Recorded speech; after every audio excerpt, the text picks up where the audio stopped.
The latest numbers from the Bureau of Labor Statistics shows that inflation surged to 3.7% on a yearly basis in August.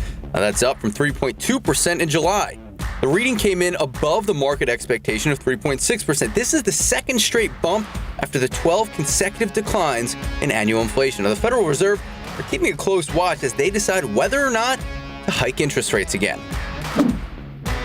House Speaker Kevin McCarthy is opening an impeachment inquiry into President Biden without a full House vote to begin one and without concrete evidence of any abuse of power by the president. It comes amid increasing pressure from some hard right Republicans who have threatened to oust him from the speakership if he didn't move ahead. Several Republican-led panels have worked on various investigations related to the Biden family, but have yet to directly connect the president to any wrongdoing.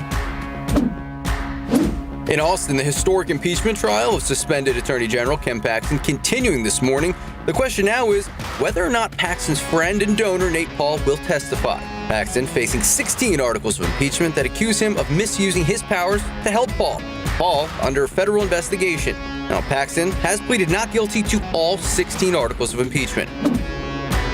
With the deadline for a deal to avoid an auto workers' strike looming at the end of the day tomorrow, the UAW now says it is planning targeted strikes at select factories. The union says it will announce which factories late tomorrow unless they're close to a deal. And it expects to ramp up the strikes against Detroit's Big Three the longer they go without a new contract. Updated COVID vaccine from Pfizer and Moderna will be available in pharmacies this week. All of this in the aftermath of the CDC director and committee giving their approval yesterday. The vaccines are for all Americans 6 months and older, and they'll be covered by public and private insurance plans. The new vaccine has been updated to fend off the currently circulating viruses that cause COVID. Some popular decongestants on the market don't actually relieve congestion. That's a finding of an FDA advisory committee, which says over-the-counter oral phenylephrine, or PE, does not alleviate nasal congestion any more than a placebo. PE is one of the ingredients in Sudafed PE, Dayquil, and Mucinex.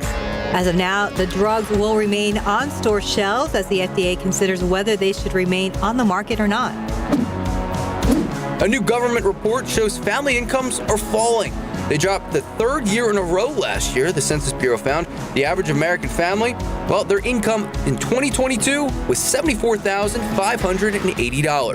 That is a 2.3% drop from 2021. Analysts say rising prices are likely to blame as inflation hit a 40-year high last summer. This might be a relatively quiet holiday for shoppers. Pointing to worries about the economy, one business management consultant is estimating holiday sales to rise from 3.5% to around 4.5%. That would be the slowest growth in 5 years. Fans of TikTok can now buy products used in live videos. The TikTok shop is officially open for business. The company hoping the venture into e-commerce will produce sales around $20 billion by the end of just this year. And it's not just helping shoppers look for products they see online, it's also going to help sellers too by connecting them to potential marketing partners and by even offering logistics. And that's today's 9 at 9. Keep up to date with all of San Antonio's top news, weather, and so much more by clicking the like and subscribe buttons below. And once again, thanks for watching KSAT.